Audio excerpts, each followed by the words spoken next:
She knew it would end badly long before the ending arrived. Margaret felt it the way some people feel weather in their bones. A quiet pressure behind the ribs. A soft warning that came without words. It followed her even on good days, even when she laughed, even when Dav's hand fit so easily into hers that it felt like it had always been there. She knew, and still, she stayed. They met in a season when everything seemed slightly tired. The town had lost its color. The trees looked as though they had given up early. Margaret worked at the small library near the river, where the floor creaked and the windows never fully closed. Dav came in one afternoon asking for a book he could not name. He said it had something to do with loss, and something to do with love, and something to do with leaving. Margaret smiled at that. She smiled more than she meant to. Dav had a voice that sounded careful, as if he weighed every word before letting it go. He stood with his hands in his coat pockets, shoulders slightly bent, like someone used to bracing against cold even when the room was warm. They never found the book. They talked instead, about nothing at first, about the river flooding every spring, about the way the town seemed to forget itself in winter, about how some places feel like they are waiting for someone who never comes back. Dav returned the next day, then the next week, then often enough that Margaret stopped pretending it was coincidence. She knew it would end badly when she started to look for him through the library window before he arrived. She told herself it was harmless, just a conversation, just two people passing time, but the quiet feeling in her chest grew heavier. She had felt it once before, years ago, with a different man, a different ending, and the same hollow silence afterward. Dav never asked about her past. Margaret never asked about his. They seemed to agree without saying it that some things were fragile, and once spoken aloud, could break. They walked together after the library closed, along the river path where the water moved slow and dark. Dav listened more than he spoke. When he did speak, it was with a softness that made Margaret lean closer, as if afraid to miss anything. He told her once that he had never planned to stay in the town. That sentence settled between them like a small stone. She laughed it off. Everyone said things like that. People always believed they would leave. Most never did. But she knew. The warning inside her stirred again. They fell in love quietly. No sudden declarations. No grand moments. Just a steady leaning toward each other.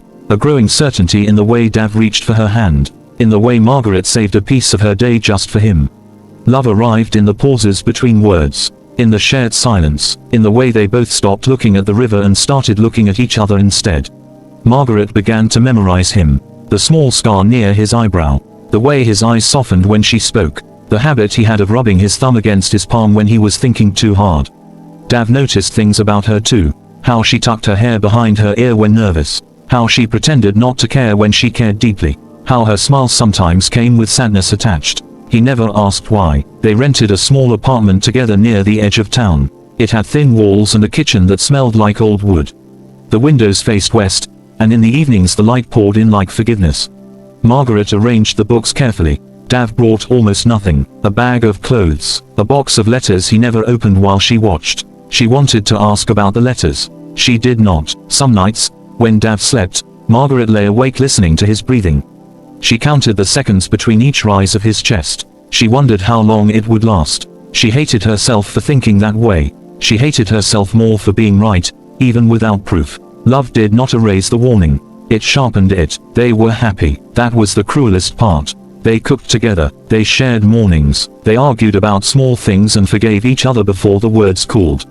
Dav kissed her forehead when she was tired. Margaret held his face like it was something precious and temporary. Sometimes Dav grew quiet for days. He stared out the window. He drifted away in the middle of conversations. Margaret felt the distance before it showed. She asked once if he was all right. He said yes. She nodded, even though she knew it was a lie. She knew it would end badly when she started to imagine life after him. Not because she wanted it, but because her mind insisted on preparing. She pictured herself back in the library alone. She pictured the apartment emptied of his presence. She pictured the silence where his voice had been. The images hurt, but they also felt familiar, like a memory from the future. Dav finally told her on a night when the air was too still. They were sitting on the floor, backs against the couch. The room smelled like rain that never arrived. Dav stared at his hands for a long time before speaking. He said he had always planned to leave. He said the town was a stop, not a destination. Margaret listened without interrupting. Her heart slowed, as if bracing for impact. He said he had tried to change his mind. He said he loved her. Those words landed softly and broke something all the same. She asked when. He said soon. Soon was not a date. Soon was a blade that cut slowly. They did not argue. There was nothing to argue against. Dav was not cruel. He was not angry. He was simply moving forward, and Margaret was standing in the way. She smiled and told him she understood. That was the moment she knew she would never forgive him, and never stop loving him. The days after felt fragile, like glass held together by breath. They went through the motions of living. They held hands. They slept beside each other. They pretended the ending was not already in the room. Margaret tried to memorize everything. The sound of his steps. The way he leaned in doorways. The weight of his arm across her waist. Dav became gentler, as if softness could make leaving less painful. It did not. She knew it would end badly when she caught herself hoping he would hurt her somehow.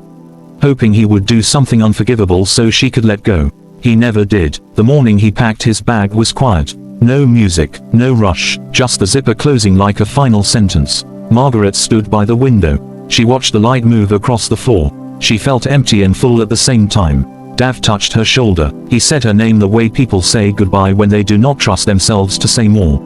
She turned and looked at him. She wanted to beg. She wanted to scream. She wanted to say that love should be enough. Instead, she said she hoped he would be happy. He nodded. His eyes were wet. He left anyway. The door closed. The silence arrived. Margaret sat on the floor for a long time. She did not cry at first. She listened to the quiet settle into the corners of the room. She waited for the warning in her chest to fade. It did not. Days passed, then weeks. She returned to the library. The books waited patiently. The river kept moving. The town did not notice her loss. Sometimes she imagined Dav somewhere far away, starting over, carrying her memory like something folded and tucked away. The thought hurt, but it was softer than anger. She learned how to live with absence. She learned how to wake up without reaching for someone. She learned how to breathe through the ache when something reminded her of him. One evening, months later, Margaret found the book Dav had once described.